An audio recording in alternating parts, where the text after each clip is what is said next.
As a person that wants to eventually own their own land and develop property on it, this next news story kind of pisses me off.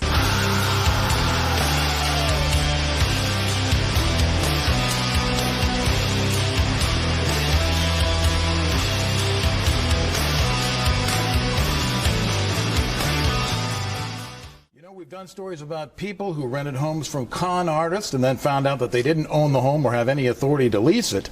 Now we bring you the story of people allegedly claiming to be victims of that kind of scam in order to occupy a home.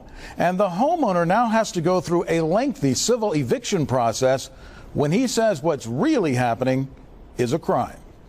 I would assume this is the way they pushed it in to get in. Harry Dietz has owned this house on Starcrest Drive since 1984.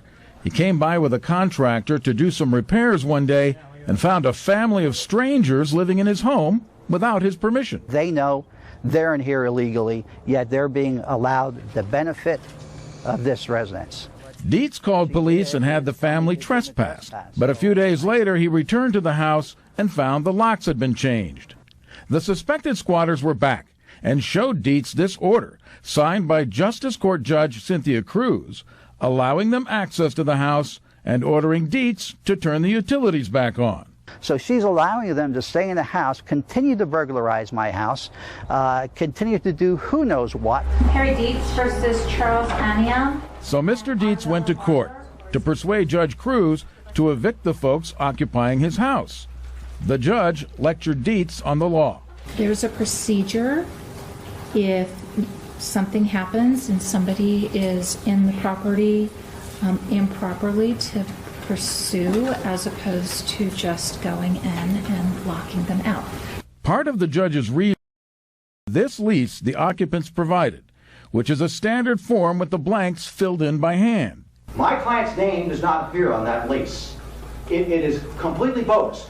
These people are con artists. They conned the court. I have witnesses here that can verify all that, and if these people testify, I want the testimony to be given under oath, and I want it recorded. Not only have these people committed burglary, they committed theft. Like, you guys are saying that we did this, but you guys committed the burglary, the theft, the trespassing. Arvelo Barber accused Dietz of smashing the garage door in an effort to get into his own house. She says she found the home for rent on Craigslist and leased it from a man named Summers. We moved in July. We paid the move-in, and then last month we paid cash to Mr. Carl Summers. They're back in the property. Mr. Dietz needs to proceed forward with the proper summary eviction proceedings. Dietz must now move forward with the civil eviction process, even though he feels this is a crime, not a civil matter. I'm totally frustrated. It's not just an eviction, but it's an ongoing burglary in this house. And Dietz suspects Barber is not the victim of a scam artist who sold her a bogus lease. Barber and her family were discovered in this house on Weenap Street months before they appeared in Dietz's home on Starcrest. I asked her who she was. She said, "I'm the new tenant." I told her, "No, you're not. I am the landlord, and you're not my new tenant." The landlord says Barber had a bogus lease for the Weenap house as well. I went back to Starcrest Drive to ask Miss Barber about the multiple phony leases. Nobody in the house would talk to me. Why don't you come out and talk to us? Why don't you get the away?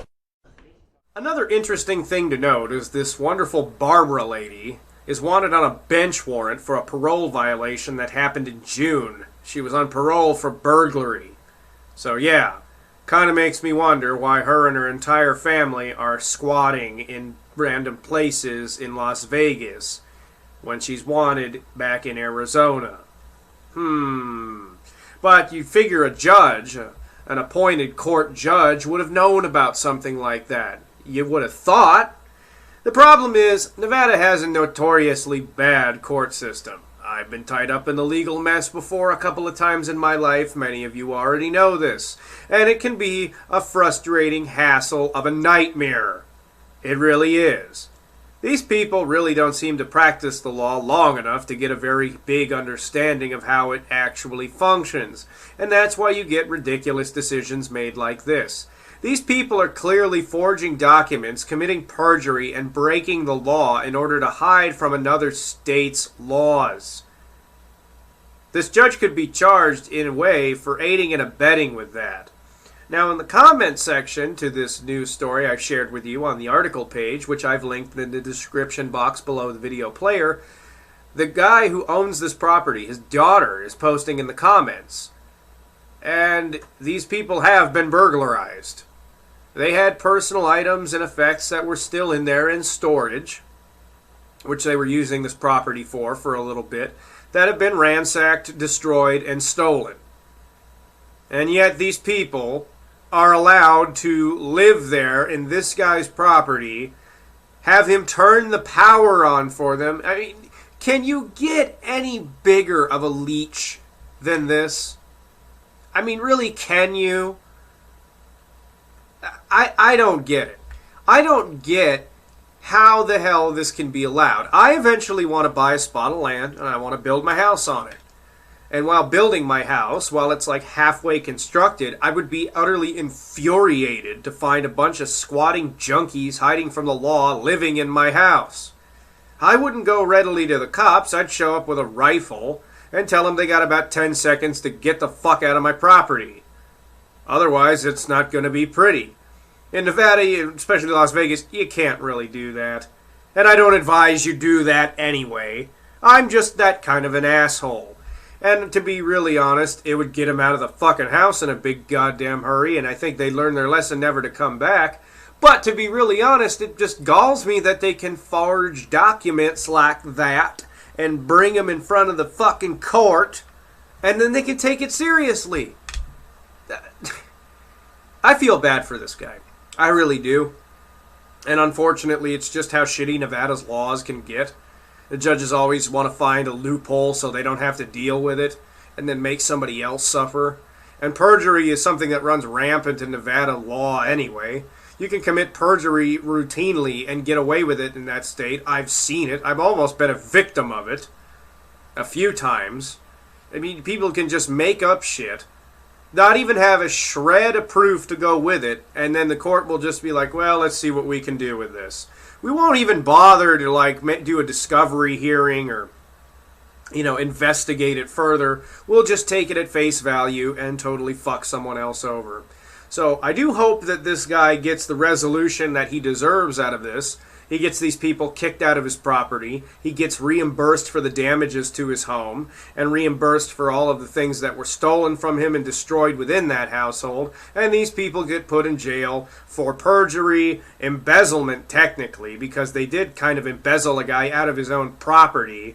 And more so, that little parole violation from Arizona that you kind of don't want to talk about because, yeah, might not turn out too good for you for people to find out that you're a fucking thief and you probably are running away from the punishment you deserve. You fucking thief. But anyway, I hope this video was somewhat enlightening. Anyway, I'm some guy on the internet and so are you. Until next time. Oh, by the way, I hope you enjoy edited video for once. Anyway, until next time.